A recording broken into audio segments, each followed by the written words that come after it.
Guys అందరూ ఎలా ఉన్నారు? నేనైతే చాలా బాగున్నాను. ఈ రోజు నా ప్రోగ్రామ్ అయితే అయ్యిందనమాట. సో వచ్చే వేలో ఇక్కడ పావు బజ్జీ అయితే తిన్నాం అనమాట. సో దీని అడ్రస్ అయితే మన మరిపాలెం కరాస దగ్గర అనమాట. సో గైస్ ఇదైతే కరాసలోని కార్ వాష్ ఆపోజిట్ అయితే ఉంటుంది. సో ఈ రోజు అయితే నా ప్రోగ్రామ్ అయిందని చెప్పాను కదా నేను.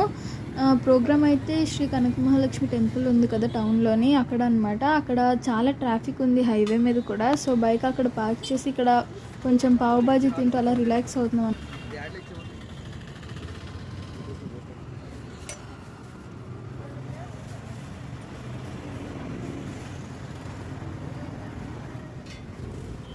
సో గైస్ ఇక్కడైతే టేస్ట్ చాలా అంటే చాలా బాగుంది. ఒకవేళ మీరు రావాలనుకుంటే కింద అడ్రస్ ఫోన్ నెంబర్ కూడా పెట్టాను చూడండి. సో గైస్ ఇక్కడ నేను పావు బాజీ తిన్నాను కదా, నాకైతే ఇక్కడ చాలా నచ్చింది. అంకుల్ అయితే మన వీడియోస్ చూస్తున్నారనమాట. సో ఇదనమాట ఈరోజు మినీ బ్లాగ్. మళ్ళీ నెక్స్ట్ వీడియోలో మళ్ళీ కలుసుకుందాం. Until then take care and bye.